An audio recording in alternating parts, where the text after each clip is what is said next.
네, 이번 주 여야 유력 대선 주자의 출마 선언이 이어지는 대선 슈퍼위크가 시작됐습니다. 출마를 가늠하던 잠룡들의 움직임도 점점 더 빨라질 전망인데요. 오늘 1번지 현장에서는 국민의힘 대외협력위원장으로 당박 유력 대선 주자들과의 소통을 맡게 된 권영세 의원과 얘기 나눠보도록 하겠습니다. 안녕하세요. 네, 안녕하세요. 윤석열 전 검찰총장 자리에서 물러난 지 꽤 시간이 됐는데 내일 그렇죠. 공식적으로 출마 선언을 합니다. 국민의힘 내에서는 유력 주자들과의 어떤 그런 소통의 천병 역할을 권영세 의원께서 이제 맡으셨는데 야권의 대권 지형도 앞으로 어떻게 그려지게 될지 굉장히 궁금합니다. 우선 대외협력위원장을 굉장히 멋있게 표현을 해주셔서 고맙습니다. 대권 주자하고 소통 문제는 근데 저뿐만이 아니라 예. 우리 당의 뭐 여러 단위에서 다 함께 해서 우리 안에 있는 주자들은 안에 있는 주자들대로 좀 이렇게 몸집을 더 크게 키우고 예. 또 밖에 있는 분들 같은 경우는 또 우리 당에 마찰 없이 잘 들어와 가지고 우리가 정권 교체를 확실하게 해낼 수 있도록 그렇게 하는 거가 필요한데 뭐 이거는 저뿐만 아니라 모든 사람들이 다 같이 해야 될 일이라고 이렇게 생각이 되고요. 우리 지형은 저는 뭐 낙관적으로 지금 생각을 하고 있습니다.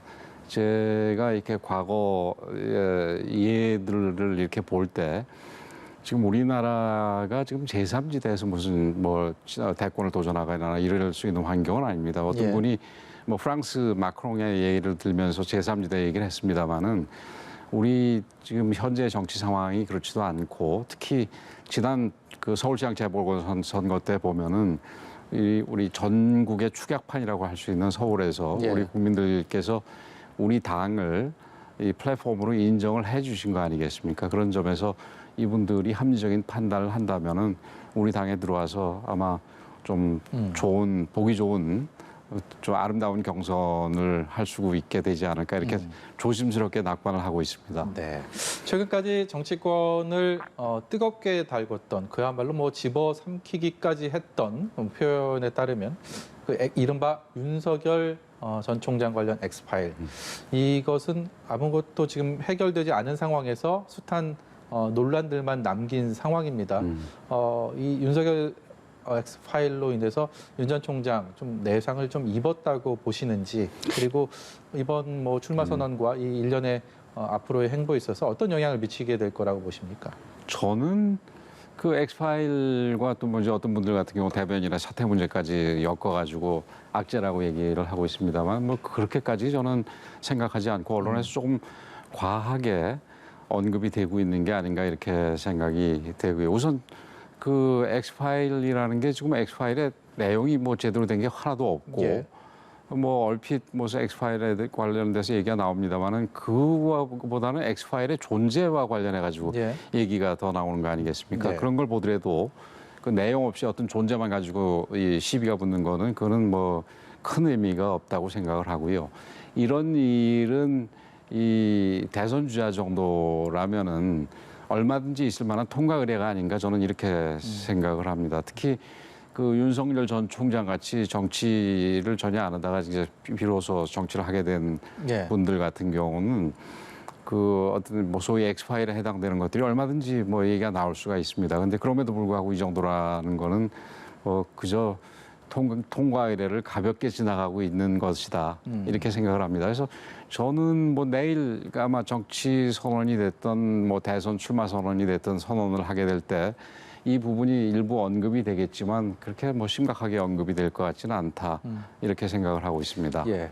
윤 전 총장 관련해서 한 가지만 더 여쭤보겠습니다. 이제 법대 2년 후배이기도 하고 예. 또 검사 후배이기도 하지 않습니까? 예, 그렇습니다. 그렇기 때문에 권영세 의원이 현재 맡고 있는 또 당의 직함도 그렇고 예. 언제 어떤 방식으로 소통 혹은 접촉하게 될지 관심을 갈 수밖에 없는 상황인 예. 것 같습니다. 뭐 간접적으로는 소통을 하고 있습니다만은 좀 더 직접적으로 하는 소통은 아무래도 내일 선언 이후에 뭐 선언 이후에도 뭐 바로는 아마 본인들이 선언과 동시에 이제 나름대로 시나리오를 갖고 있지 않겠습니까? 예. 그래서 며칠은 좀 바쁠지 모르니까 뭐 차차 조금 직접적인 소통을 해 나갈 생각입니다.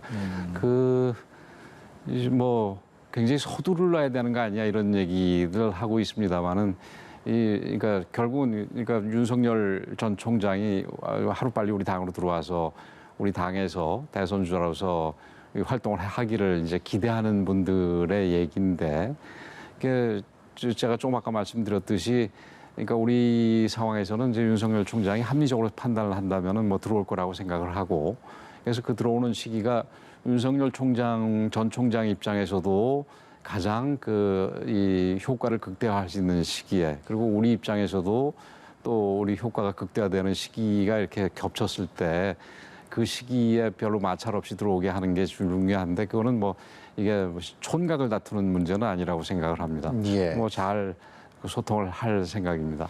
윤 전 총장은 법대 후배고 이번에는 법대 2년 선배인 예, 최재형 예. 감사원장이요. 오늘 사의를 표명했습니다. 예. 정치 참여에 대해서는 직접적인 얘기는 오늘은 하지 않았는데 예. 앞으로 어떤 행보를 이어갈지 굉장히 큰 관심을 모으고 있는 상황입니다.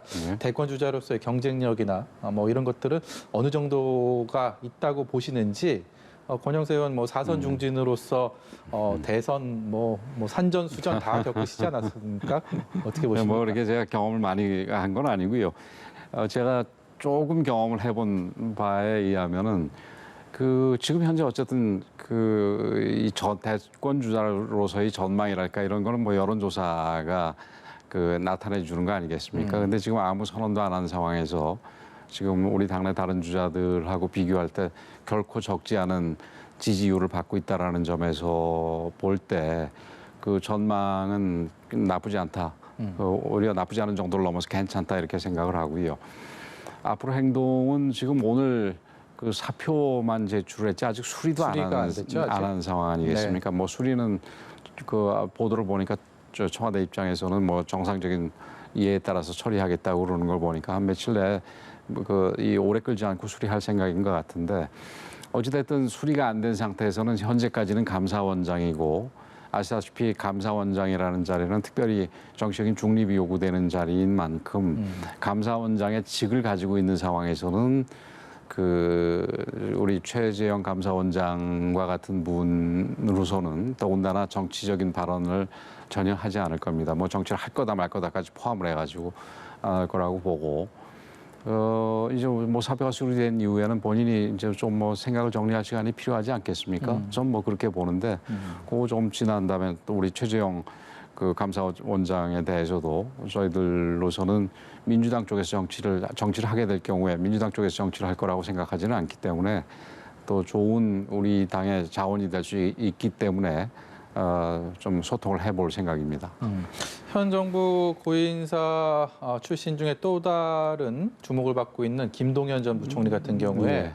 아직 뭐 공식적인 입장을 내놓은 상황은 아니지만 권 의원께서 어느 선가의 인터뷰에서 좀 직접 만나볼 의향이 있다라는 말씀을 하셔서요. 그 사이에 좀 어떤 변화가 있었는지 궁금합니다. 예, 뭐 특별한 변화는 아직 없고요. 김동연 전 부총리 같은 경우는 이제 앞에 두 분하고는 조금 다른 두 분 같은 경우는 좀 이렇게 정부와 좀 더 구체적으로 얘기하면 청와대와 좀 각을 세우면서 이게 나오게 되는 거 아니겠습니까? 근데 김동연 전 부총리는 그런 부분은 없었다라는 점에서 그리고 또 지난 서울시장 선거에서 이 여당 쪽에서도 좀 구애를 받았던 걸로 알려지고 있잖아요. 그런 점에서 사실은 조금 차이가 있습니다만은 뭐 우리 당의 후보를 원한다면은 얼마든지 저희는 우리 당의 후보로 받아들일 필요가 있다고 생각을 합니다.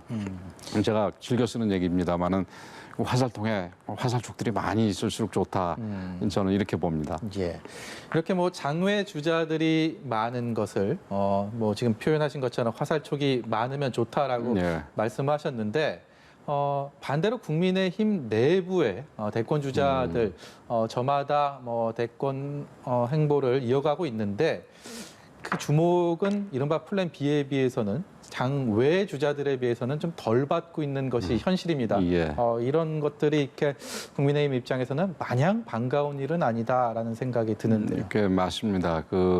이제 지금 현 주자들뿐만이 아니라 우리 기성 정치인 특히 야당의 기성 정치인들이 조금 좀 더 분발하고 이 반성을 해야 될 부분이라고 생각을 하는데 특히 우리 지금 이 당내 후보로 논의되는 분들이 이렇게 좀 약간 지지율 면에서 좀 힘든 시기를 겪고 있는 데는 본인들 예. 탓도 있지만 뭐 지난 사실 저는 다른 데서도 제가 한번 얘기를 했습니다만 지난 지도부의 문제도 있다고 생각을 합니다.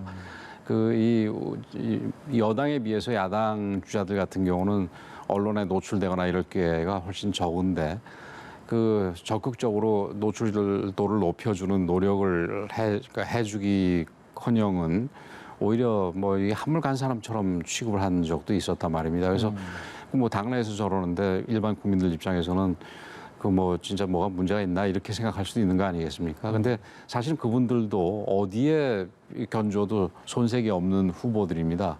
그런 점에서 뭐 이 대외 협력위원장의 직무는 아닙니다만은 우리 당이 이 기존 우리 당내 후보들에 대해서도 좀 경쟁력을 좀 높여주는 노력을 할 필요가 있다. 그게 우리 정권 교체를 확실하게 해내기 위해서도 그런 노력도 반드시 필요하다. 저는 이렇게 생각합니다.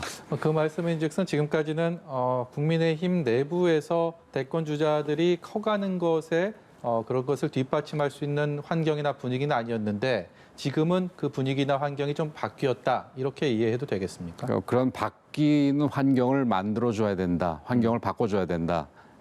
제가 드리고 싶은 부분은 그 부분입니다.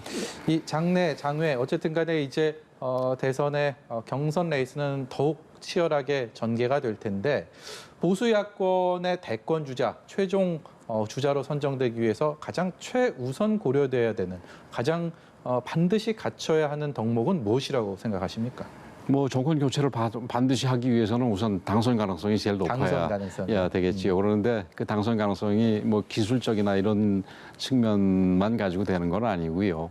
제가 볼 때 그 시대 흐름 혹은 뭐 시대 정신을 가장 잘 이해하고 읽어내는 거가 첫 번째 중요한 덕목이라고 생각을 하고 또 그 읽는 것뿐만이 아니라 그 실제로 실천할 수 있는 능력이 있는 것으로 평가되는 게 굉장히 중요하다고 생각이 됩니다. 예. 그래서 지금 우리 야권에서 가장 높은 지지율을 받는 외부에 있는 두 분 같은 경우도 좀 이렇게 결기가 있어서 정부하고 맞서고 이런 측면이 이게 본인이 어떤 시대 정신으로 파악하는 부분이 있으면 반드시 그걸 실천할 것 같다 이런 믿음을 보여준 거라고 저는 평가를 하거든요. 그래서 그런 두 가지 부분이 이 당선 가능성 따라서 성공 가능성 이런 거를 가장 그 높일 수 있는 중요한 부분이라고 봅니다. 예. 우여곡절 끝에 국민권익위에서 국민의힘 의원들에 대한 또 가족들에 대한 부동산 투기 의혹에 대한 전수조사를 하겠다. 오늘 조금 전에 예, 발표를 예. 했습니다. 굉장히 여러 가지 절차들 좀 쉽지 않은 그런 결정까지 이제 맡게 됐는데 굉장히 공정하고 이런 잣대, 동등한 잣대를 들이댄다고 하고 있습니다. 어떻게 예상하십니까? 제발 권익위에서 그렇게 그 동등한 잣대, 공정한 잣대, 공정한 그 이 조사와 결정이라고 할까요? 어쨌든 그 결과를 도출하는데 그런 노력을 해주시기를 부탁을 드리고 그러면서도 약간 좀 걱정스러운 부분은 아마 우리 지도부도 권익위에 최종적으로 의뢰를 하기 전까지 그런 부분 때문에 고민을 했으리라 생각이 되는데 지금 권익위의 장이 그 지금 여당 국회의원, 여당 정치인 출신 아닙니까? 예. 그런 면에서 좀 걱정을 했으리라 생각이 되는데 그 뭐 좀 공정하고 아주 중립적으로 해주기를 기대할 뿐입니다. 예. 오늘 말씀을 여기까지 듣도록 하겠습니다. 지금까지 국민의힘 대외협력위원장인 권영세 의원이었습니다. 예, 고맙습니다. 감사합니다.